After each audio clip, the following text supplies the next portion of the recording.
Você, no caso, até os 16, considera que você meio que busca, ou melhor, tem a experiência com Deus, mas seria ali uma espécie de fundo do poço ali aos 16? O que levou realmente, por algum caminho, você ser levado à experiência com Deus ali?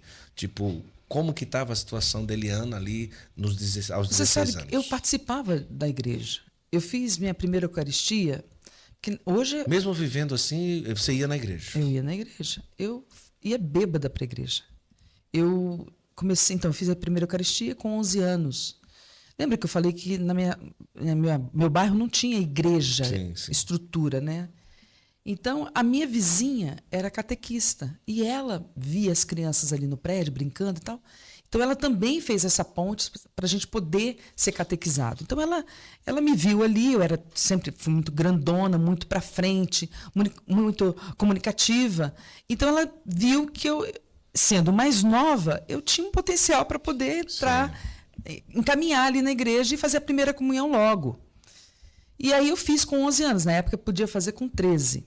Eu fiz com 11 anos e quem fazia a primeira comunhão já ia para o grupo de adolescentes. Tá. Então, imediatamente, já entrei para o grupo de adolescentes.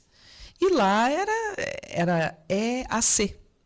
Então, cantava, tinha os teatros, tinha os encontros, né? Mas eu lembro que minha mãe não me dava muito apoio nesse sentido. Então, eu ia porque fui convidada, estava ali no meio e fui.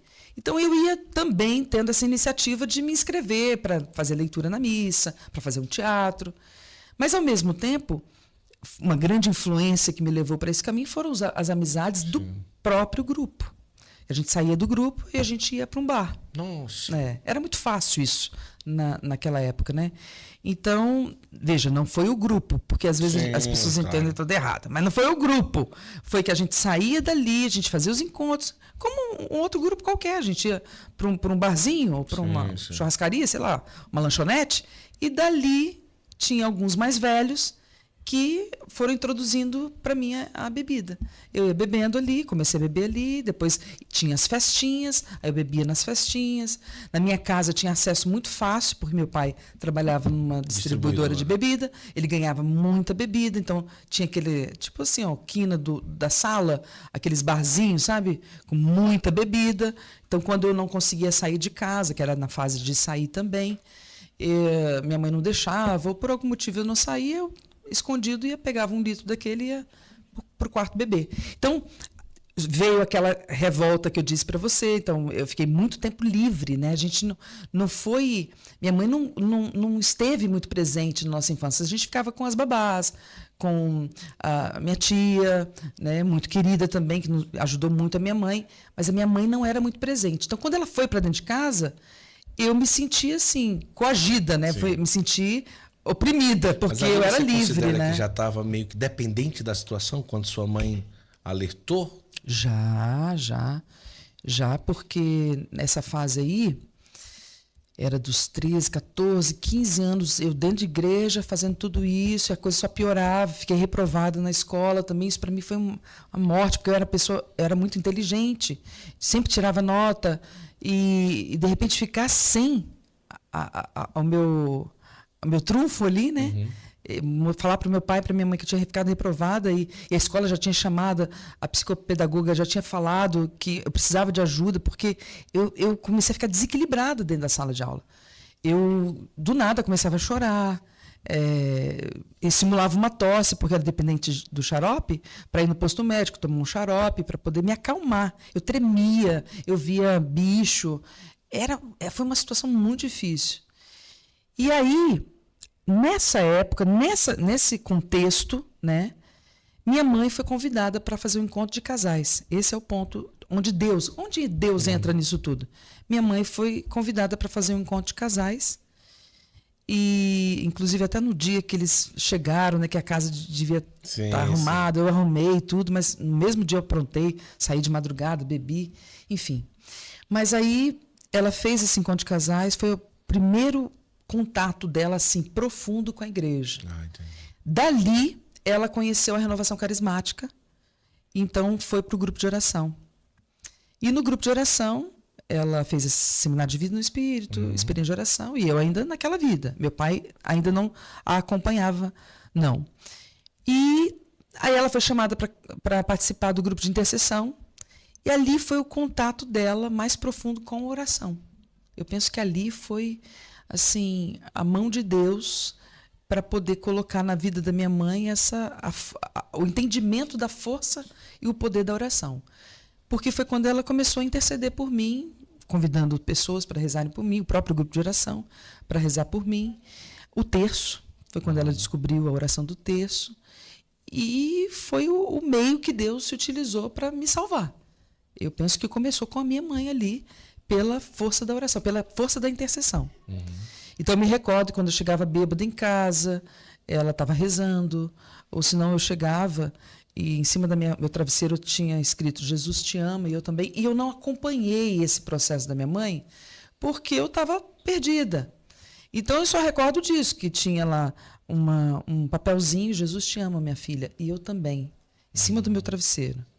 Ou quando eu chegava em casa, ela estava rezando, porque meu pai já tinha ido na rua me buscar, não tinha celular na época. Então eu saía à noite, eu bebia tanto que eu desmaiava, eu me perdia. Então era a hora que minha mãe ficava rezando o terço em casa e meu pai ia atrás de mim no hospital, delegacia, até que alguém ligava, né, daqueles meus amigos que saíam, ligava para avisar onde eu estava, ou um amigo dele, já teve ocasião de um amigo dele, amigos dele, porque ele trabalhava com bar, com bebida, deles verem e ligar para o meu pai para ele me buscar. Humilhante, né? Porque ele me pegava, eu tinha uns 15 anos, era a hora que eu via meu pai chorando. Me colocava dentro do carro, tinha uma avenida assim, enorme para chegar até a praia, porque era beira-mar, né? Para chegar no hospital, porque eu tinha que tomar a glicose na veia.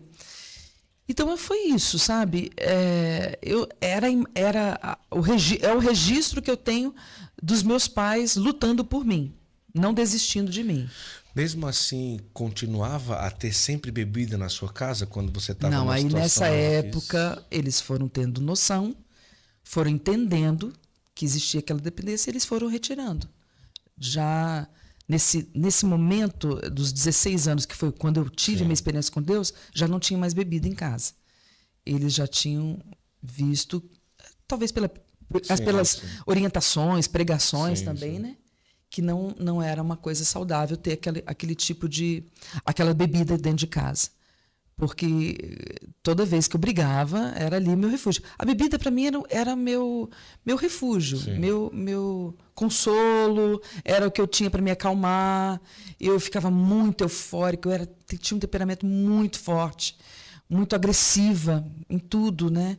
E aí eu bebia para poder me acalmar, ou bebia até dormir, até desmaiar, para eu poder fugir da situação, para não encarar. Quando não tinha bebida, era remédio? Era remédio ou ficava me cortando. Ah, entendi. Porque, no fundo, era um sofrimento que eu tinha, né? Sim. Era o vazio, era chamar atenção, né? Aquela carência que eu tinha do pai e da mãe, que depois ficou confirmado isso em oração no dia que eu tive minha experiência com Deus.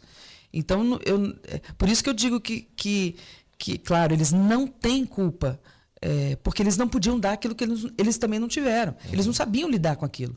Eu lembro de um psicólogo que foi, que a diretora da escola tinha sugerido a minha mãe, e ele falou na cara dela, e eu presente, ele, olha, senhora, desculpa, a senhora não sabe lidar com adolescente. Né? Então, imagina a frustração dela, né? Porque nenhum pai, eu vejo por mim hoje, a gente não planeja, não sonha isso para os nossos, o que a gente quer é que eles se realizem, né? Ainda mais a gente que tem essa imagem, essa certeza da fé, né? Da força que um jovem tem, né? Quando ele se dedica aos caminhos do Senhor, aos caminhos de Deus. Então a gente nunca imagina que um filho nosso vai se enveredar para qualquer tipo de realidade, ideologia. A gente sempre quer que ele esteja ali.